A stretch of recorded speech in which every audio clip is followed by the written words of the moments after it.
Hello friends, എല്ലാവർക്കും പുസ്തക വീട്ടിലേക്ക് സ്വാഗതം.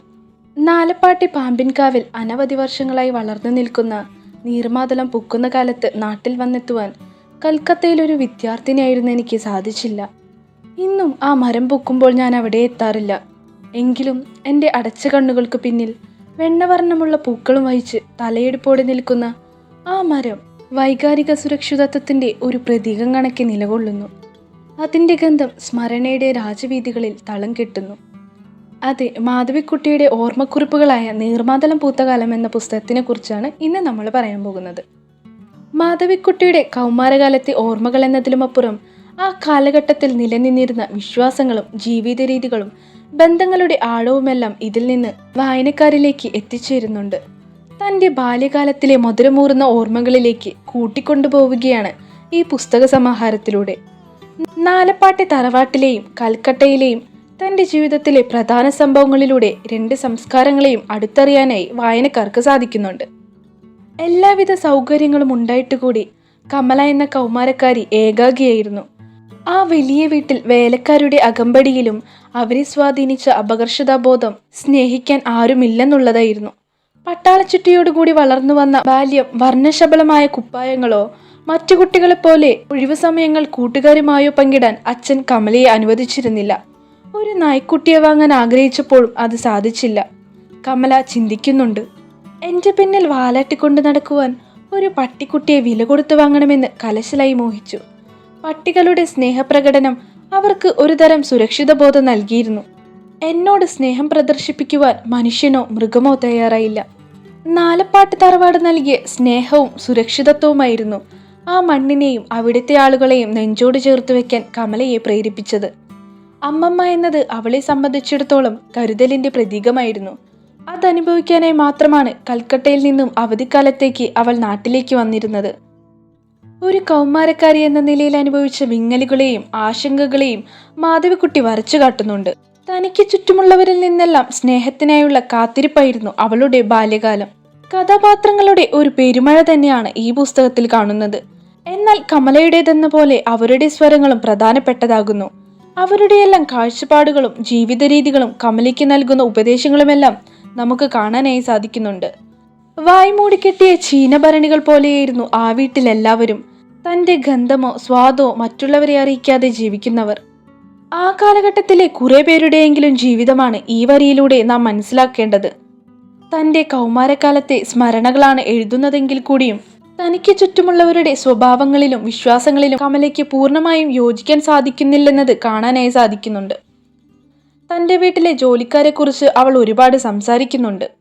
നാലപ്പാട് തറവാടിന്റെ ഘടനയും അവിടുത്തെ പ്രകൃതി ഭംഗിയും വിവരിച്ചുകൊണ്ടാണ് പുസ്തകം തുടങ്ങുന്നത്. നാലപ്പാട്ട് കുടുംബവൃക്ഷത്തിന്റെ ശാഖകളും തൈവേരുമൊക്കെ ഇതിനോടൊപ്പം വിശദീകരിക്കുന്നുണ്ട്. ആദ്യത്തെ അധ്യായത്തിൽ കുടുംബ ബന്ധങ്ങളിലെ താളപ്പിഴകൾ വിശദീകരിക്കുമ്പോൾ എഴുത്തുകാരി അവരുടേതായ ചില നിഗമനങ്ങളിൽ എത്തിച്ചേരാൻ ശ്രമിക്കുന്നുണ്ട്. നായർ സ്ത്രീകൾക്ക് ആ കാലത്ത് ഭർത്താവിനോട് തോന്നുന്നതിലും കൂടുതൽ അടുപ്പം സ്വന്തം ആങ്ങളമാരോടാണ് തോന്നിയിരുന്നത് എന്ന് എഴുതിയതിൽ നിന്നും നായർ തറവാടിൽ അക്കാലത്ത് നിലനിന്നിരുന്ന മരുമക്കത്തായത്തിന്റെ ഒരു ചിത്രം പ്രകടമാകുന്നു. കറുത്തവരെ അടിച്ചു വേദനിപ്പിക്കാൻ വെളുത്തവർക്ക് യാതൊരു സങ്കോചവുമില്ലെന്ന് അന്ന് കാലം മുതൽക്ക് എനിക്ക് മനസ്സിലായി എന്ന് പറയുന്നതിൽ നിന്നും നാളികേരം മോഷ്ടിച്ച ഒരാളെ പുലിവടി കൊണ്ട് അടിച്ചു പൊട്ടിക്കുന്ന രംഗത്തെ സാക്ഷ്യം വഹിക്കേണ്ടി വന്നതിനെ കുറിച്ച് അവർ എഴുതി. ആ കാലത്തെ ജന്മി കുടിയൻ വ്യവസ്ഥയോടുള്ള ഒരു പ്രതിഷേധമായിരുന്നു അത്.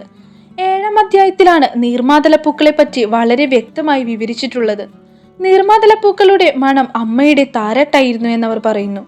കമലയുടെ മനസ്സിലെ വാടാതെ നിൽക്കുന്ന ഗൃഹാതുരത്വത്തിന്റെ പ്രതീകമായി തീരുന്നു നീർമാതളപ്പൂക്കൾ.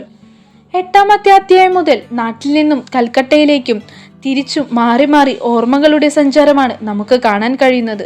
പലപ്പോഴും കമല അച്ഛനോടോ അമ്മയോടോ പറയാനോ ചോദിക്കാനോ കഴിയാത്ത പല കാര്യങ്ങളും വേലക്കാരുമായി ചർച്ച നടത്താനും അവരിൽ നിന്ന് കാര്യങ്ങൾ ചോദിച്ചറിയാൻ താല്പര്യമെടുക്കുന്നതുമായി കാണാം. തൻ്റെ വീട്ടിലെ ജോലിക്കാരെക്കുറിച്ച് അവൾ ഒരുപാട് സംസാരിക്കുന്നുമുണ്ട്. ആ കുടുംബത്തിലെ ഓരോ വേലക്കാരും അവളുടെ ജീവിതത്തെ വളരെ സ്വാധീനിച്ചിരിക്കുന്നതായും കാണാൻ കഴിയും. അതിൽ പ്രധാനപ്പെട്ടൊരു കഥാപാത്രമാണ് ത്രിപുര. നിറം കുറഞ്ഞു പോയതുകൊണ്ടുള്ള അപകർഷതാബോധം കുഞ്ഞായിരുന്ന അവളിൽ ഉണ്ടായിരുന്നു. ത്രിപുരയ്ക്ക് ചെറുപ്പക്കാലത്ത് സൗന്ദര്യമുണ്ടായിരുന്നോ എന്നവൾ ചോദിക്കുന്നുണ്ട്. എന്തും തുറന്നെഴുതാനുള്ളൊരു ചങ്കൂറ്റം പുസ്തകത്തിലുടനീളം കാണാം. നാട്ടിലെ അഭ്യസ്തവിദ്യരല്ലാത്ത സ്ത്രീകളുടെ കുശുമ്പും ഇടുങ്ങിയ ചിന്തകളിൽ നിന്നുമുണ്ടാകുന്ന മറ്റുള്ളവരെ കുറിച്ചുള്ള അഭിപ്രായ പ്രകടനങ്ങളും രസകരമായി വർണ്ണിക്കുന്നുണ്ട്. നിത്യവൃത്തിക്ക് വേണ്ടി മനുഷ്യർ കെട്ടേണ്ടി വരുന്ന പല വേഷങ്ങളും അവളുടെ നിഷ്കളങ്കമായ കണ്ണിലൂടെ നമ്മളും കാണുന്നു. ക്രിസ്മസിന് വീട്ടിലേക്ക് വിളിക്കുന്ന പെഗ്ഗി എന്ന കൂട്ടുകാരിയുടെ കഥയിലൂടെ ചില പ്രത്യേക ജീവിതങ്ങളാണ് നമുക്ക് കാണിച്ചു തരുന്നത്. അങ്ങനെ ഓരോ അധ്യായങ്ങളിലും കമലയുടെ ബാല്യകാലത്തിനോടൊപ്പം ഓരോരോ മനുഷ്യരും അവരുടെ ജീവിതങ്ങളും കടന്നു വരുന്നു. കലിനാരായണൻ, പാറുക്കുട്ടിയമ്മ, മാധവിയമ്മ, വള്ളി, മണ്ണാൻ, പെഗ്ഗി, തോട്ടി, കുഞ്ഞാത്തു, ത്രിപുര തുടങ്ങിയ കൽക്കട്ടയിലെ വീടിനോട് ചുറ്റിപ്പറ്റി നിൽക്കുന്ന കഥാപാത്രങ്ങളിലൂടെ വിവരിക്കുന്നത് ആ കാലഘട്ടത്തിൽ ജീവിച്ചിരുന്ന ഓരോ മനുഷ്യരുടെയും വ്യത്യസ്ത ജീവിത സാഹചര്യങ്ങളും സ്വഭാവങ്ങളുമാണ്. ഓരോ കഥാപാത്രങ്ങളുടെയും പെരുമാറ്റത്തിന്റെ പിന്നിൽ ആ കാലഘട്ടം വഹിച്ച പങ്കും വ്യക്തമായി കാണിക്കുന്നുണ്ട്. കൽക്കട്ട കമലയെ സംബന്ധിച്ചിടത്തോളം പ്രതിനിധീകരിക്കുന്നത് കാപട്യവും സ്നേഹരഹിതവും യാന്ത്രികവുമായ അന്തരീക്ഷത്തെയാണ്. എന്നാൽ നാലപ്പാട്ടെ തറവാട് അവളെ മാടി വിളിക്കുന്ന സ്നേഹത്തിന്റെ കൈകളാണ്. സ്വന്തം ബാല്യകാലത്തേക്ക് മടങ്ങിപ്പോകാൻ ആഗ്രഹിക്കുന്ന ഏതൊരാളും ഒരിക്കലെങ്കിലും വായിച്ചിരിക്കേണ്ട സുഗന്ധിയായ ഓർമ്മക്കുറിപ്പുകളുടെ സമാഹാരമാണ് നീർമാതളം പൂത്തകാലം. അപ്പോൾ നിങ്ങൾക്ക് വീഡിയോ ഇഷ്ടപ്പെട്ടെങ്കിൽ തീർച്ചയായിട്ടും ലൈക്ക് ചെയ്യുക, ഷെയർ ചെയ്യുക, സബ്സ്ക്രൈബ് ചെയ്യുക. തീർച്ചയായിട്ടും ഒരു പുതിയ വീഡിയോയുമായിട്ട് ഞാൻ പെട്ടെന്ന് തന്നെ വരുന്നതായിരിക്കും.